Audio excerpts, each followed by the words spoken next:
Marcus Brutus. He's one of Shakespeare's most fascinating, most complex characters. I mean, on one hand, he's a patriot, a deep thinker, a loving husband. But on the other hand, he's a political assassin who kills his best friend and throws Rome into a devastating civil war. The man is a walking paradox. And what's so wild is that the biggest compliment he ever gets comes from Mark Antony, the very guy who defeated him. Think about that. High praise from your mortal enemy. It tells you that Brutus's honor was so real, so undeniable, that even the people who wanted him dead had to admit it. Okay, so if he was so noble, so honorable, how did everything go so catastrophically wrong? That's the big question we're going to tackle in this explainer. How did the noblest Roman of them all end up causing his own destruction? To really get it, we need to break his character down into 5 key pieces, the kind of points you'd want for a really solid analysis. We'll start with his public persona, the honorable patriot. Then we'll get inside his head as the idealistic thinker. From there, we'll look at the psychological toll as the haunted assassin, his practical mistakes as a fatal judge of character, and finally, we'll see how it all comes together to make him a perfect tragic hero. All right, first up, the honorable patriot. To understand anything about Brutus, you have to start with his reputation. In Rome, this guy was on a pedestal. Everybody looked up to him. And that reputation, it was both his greatest strength and, tragically, the very thing that led to his downfall. See, the other conspirators knew they needed him. Most of them were just jealous of Caesar, plain and simple. But Brutus? He was all about the general good, his love for Rome. Getting him on board was everything because it took their backroom plot and made it look like a noble, patriotic mission. He gave the whole thing a stamp of legitimacy. And just listen to this quote from Casca. This isn't just flattery. It's a cold, hard strategy. He's saying Brutus's reputation is like alchemy. It can literally turn their ugly, dirty deed into something golden and virtuous. They knew exactly what they were doing. They were using his good name like a shield. And this brings us to a really harsh, but honestly pretty accurate term. Brutus becomes a useful idiot. His deep, unshakable sense of honor, the very thing everyone admired, was the exact reason why more cynical guys, like Cassius, could so easily manipulate him. So why was he so easy to manipulate? Well, that brings us to our second point. He was an idealistic thinker. Brutus lives up in the clouds in a world of philosophy and abstract ideas. And while that makes him a really thoughtful guy, it makes him a terrible politician in the real, cutthroat world of Rome. Just look at the contrast between him and Antony. It is night and day. Brutus is all about cool, detached reason, logos. Antony is all fiery, gut-punch emotion, pathos. You've got book smarts versus street smarts. I mean, in a battle for the hearts and minds of the people, who do you think is going to win? Now, this is really the key to his whole decision. How does he justify killing his friend? He doesn't do it because of anything Caesar has done. He does it because of what he might do. He builds this whole logical case in his head. But the problem is, his conclusion is just a possibility, a fear, not a fact. He literally thinks his way into murder. And this quote right here just shows you how abstract his thinking is. He's wishing he could just kill the idea of Caesar's ambition, the spirit of Caesar, without having to, actually stab the guy.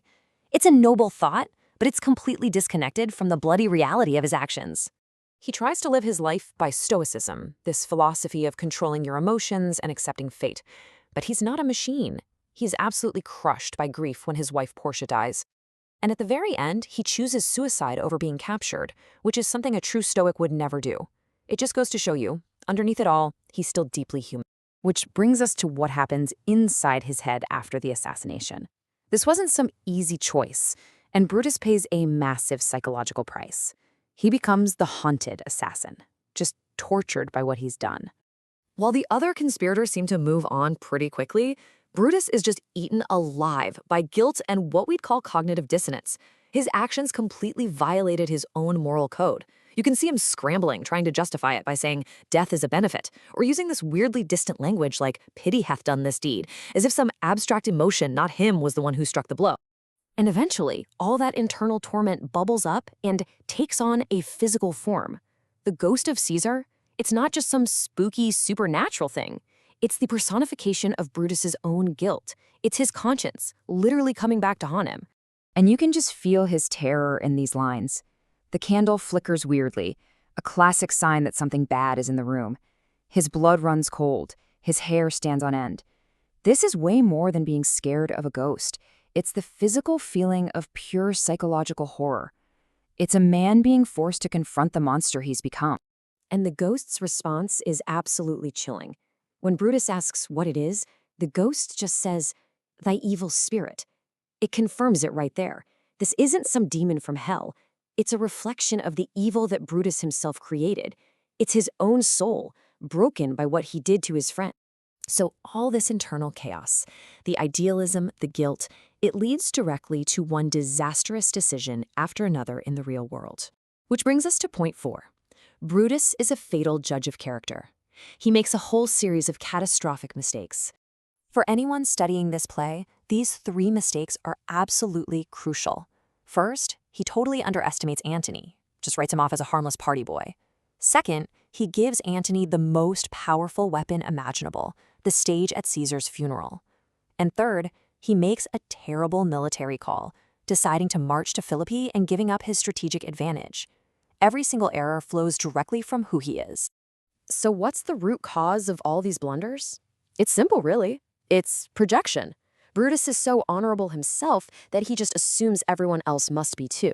He can't even imagine Antony's cunning or Cassius's manipulation because those ideas are completely foreign to his own mind. This line, which he says right before he dies, is just so tragically ironic.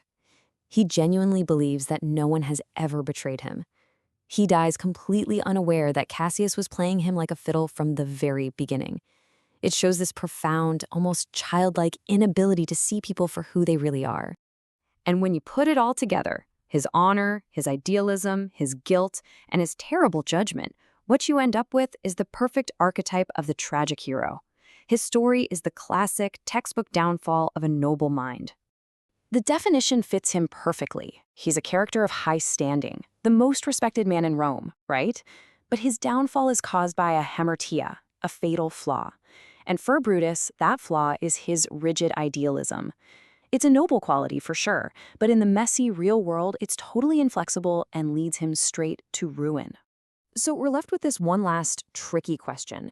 Was Brutus's honor a true virtue, or was his constant refusal to compromise, his insistence that everyone else live up to his impossible standards, was that just a more respectable-sounding kind of arrogance? That's the paradox of Brutus, a good man whose very goodness destroyed a nation.